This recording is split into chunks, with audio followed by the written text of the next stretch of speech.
여러분, 제자의 길은 평탄할 거라고 생각하시나요? 많은 교회에서는 그렇게 가르칠지 모르지만 성경을 근거로 성경을 제대로 들여다보면 하나님께서는 완전히 다른 그림을 보여주십니다. 바로 제자의 길은 일부러 폭풍 속으로 밀어넣는 여정이라는 거죠. 오늘 마태복음 8장을 통해 그 깊은 의미를 한번 파헤쳐 보겠습니다. 네, 맞아요. 보통 믿음의 길이라고 하면 평화로운 산책길 같은 걸 떠올리잖아요. 하지만 하나님은 아니라고 하세요. 진짜 제자의 여정은 폭풍 그 자체라고 말씀하십니다. 그러니까 안전한 항구가 아니라 일부러 거친 파도를 헤쳐나가는 것, 바로 이게 하나님이 계획하신 제자의 길이라는 겁니다. 자, 그럼 이 폭풍 속으로 들어가는 여정은 어디서부터 시작될까요? 그건 바로 정말 차원이 다른 부르심에서 시작됩니다.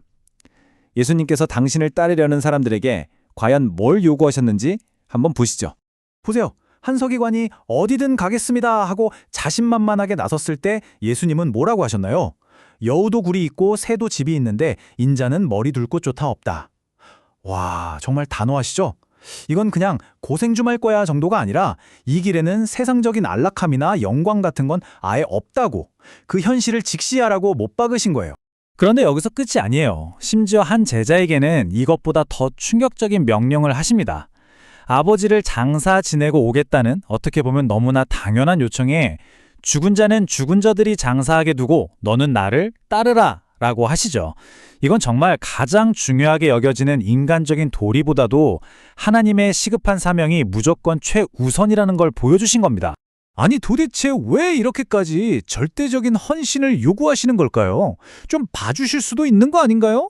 바로 이 지점에서 우리가 질문을 던져야 합니다.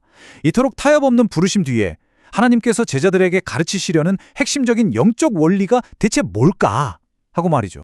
자, 이 해석에 따르면요, 그 해답은 의외의 곳에 있습니다. 바로 구약의 한 고대 율법, 나시린의 법에서 그 실마리를 찾을 수 있다는 건데요. 이게 바로 제자의 삶의 청사진이 된다는 겁니다. 나실린의 서원 들어보셨나요? 이건 단순히 이거 하지 마라 저거 해라 하는 문자 그대로의 율법이 아니에요. 하나님께 자기 자신을 온전히 100% 바치는 삶이 어떤 건지에 대한 영적인 모델, 일종의 샘플인 셈이죠. 그리고 하나님께서는 바로 이 원리가 신약 시대를 살아가는 제자들의 삶의 기본 바탕이 되어야 한다고 말씀하시는 겁니다. 이 서원의 핵심은 세 가지인데요. 영적인 의미가 정말 중요합니다. 첫째, 포도주를 금하는 건 그냥 술 마시지 말라는 게 아니에요. 세상이 주는 헛된 즐거움, 공허한 종교적 기쁨 같은 것들에서 완전히 돌아서라는 뜻입니다. 둘째, 머리카락을 자르지 않는다는 건 나의 생각, 나의 의지를 전부 다 하나님의 권위 아래 두겠다는 절대적인 순종의 표현이고요. 마지막으로 시체를 만지지 않는다는 건 하나님 밖에 있는 죽은 생각들, 세상적인 영향력과는 아예 상종도 하지 않겠다는 영적 순결의 다짐인 거죠. 자, 그럼 이론은 알겠습니다. 하나님께서 생각하시는 제자의 삶이 이런 나시린 같은 삶이라는 거. 그럼 이걸 어떻게 실제로 훈련시키실까요? 여기서 바로 성경에 아주 유명한 장면이 등장합니다. 바로 시험으로서의 폭풍이죠. 이 사건을 통해 하나님께서 어떻게 실전 훈련을 시키시는지 한번 들여다보겠습니다. 예수님과 제자들이 배를 타고 가다가 갑자기 거센 폭풍을 만나잖아요? 이거요, 그냥 우연히 일어난 자연재해가 아니었습니다. 이 해석에 따르면 이건 제자들을 위한 하나님의 실전 훈련, 아주 의도적으로 계획된 시험이었다는 겁니다. 이 이야기 속 모든 것에는 상징적인 의미가 담겨 있어요. 배는 교회를 상징하고 바다는 이 험한 세상을 뜻합니다. 그리고 가장 중요한 폭풍. 이건 바로 하나님께서 진짜 제자를 만들어내기 위해 직접 보내시는 시련과 환난을 의미하는 거죠. 바로 이겁니다. 하나님이 보시는 제자훈련소는요, 무슨 따뜻하고 안전한 교실 같은 곳이 아니에요. 바로 저 폭풍우가 몰아치는 바다 한가운데라는 거죠. 왜냐하면 하나님께서는 진짜 믿음은 머리로 배우는 이론이 아니라 실제 목숨이 오가는 위기 속에서만 단련된다고 생각하시기 때문입니다. 그리고 이 훈련의 클라이맥스에서 아주 중요한 게 드러납니다. 바로 제자들의 믿음과 예수님의 믿음 사이에 정말 어마어마한 차이가 있었다는 사실이죠. 아니, 생각해보세요. 제자들 중에는 평생을 바다에서 산 베테랑 어부들도 있었잖아요. 바다라면 누구보다 잘 안다고 자부했을 사람들입니다. 그런데 하나님의 시험 앞에서는 그 경험이 아무 소용이 없었어요. 공포에 질려서 그냥 소리치는 거죠. 주님 살려주세요. 우리 다 죽게 생겼어요.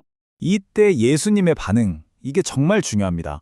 괜찮다, 내가 있잖니 하고 다독여주신 게 아니에요. 오히려 아주 날카롭게 꾸짖으십니다. 어찌하여 무서워하느냐? 믿음이 작은 자들아. 그들의 두려움의 근원이 바로 믿음 없음이라는 걸 정확하게 꿰뚫어 보신 거죠. 보세요. 이 차이가 극명하게 드러나죠. 제자들의 두려움은 어디서 왔나요? 당장 눈앞에 보이는 커다란 파도, 곧 죽을 것 같은 상황에서 왔습니다. 하지만 예수님의 평안은요? 그분은 상황이 아니라 모든 것을 주관하시는 아버지 하나님께 뿌리를 두고 계셨던 거예요. 죽음의 위협이 아니라 하나님의 절대적인 능력을 보고 계셨던 거죠. 그래서 예수님께서 그 미친 듯한 폭풍 속에서 주무실 수 있었던 겁니다. 어떻게 그럴 수 있었을까요? 그분의 믿음 자체가 바로 베개였기 때문이에요. 흔들리는 배의 널판지가 아니라 우주를 다스리시는 아버지를 향한 절대적인 신뢰, 그것이 바로 그분의 안식이었던 겁니다. 이 엄청난 폭풍을 통과하면서 제자들은 드디어 깨닫게 됩니다. 아, 진짜 제자의 길이라는 건 그냥 편안한 길이 아니구나. 모든 시련을 견뎌내는 소수만이 갈 수 있는 길이구나. 바로 그루터기의 길이라는 것을 말이죠. 그리고 그 증거로 예수님은 단 한마디 명령으로 바람과 파도를 완전히 잠잠하게 만드시죠. 이 모습은 시련을 보내시는 분이 바로 하나님이시며 그 시련을 끝낼 수 있는 절대적인 권능 또한 하나님께 있다는 것을 똑똑히 보여주는 장면입니다. 여기서 말하는 그루터기라는 말은 이사야 선지자가 썼던 용어인데요. 심판이 휩쓸고 지나간 후에 남는 거룩한 씨앗을 의미합니다. 마찬가지로 하나님께서 보내시는 이 모든 시험을 세상에 흔들리지 않고 끝까지 견뎌내는 신실한 제자들, 바로 이들이 하나님 나라의 진정한 상속자, 그루터기라는 겁니다. 자, 그럼 이제 이 질문이 우리에게 남습니다.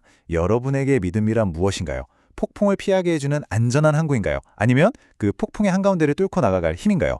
이 해석은 우리 각자에게 자신의 믿음의 본질이 무엇인지 정직하게 돌아보라고 도전하고 있습니다. 오늘 함께 나눈 이 관점에 대해 더 깊이 알아보고 싶으시다면 다음 카페 금 기름 붓는 집을 한번 방문해 보시는 것을 추천합니다. 들어주셔서 감사합니다.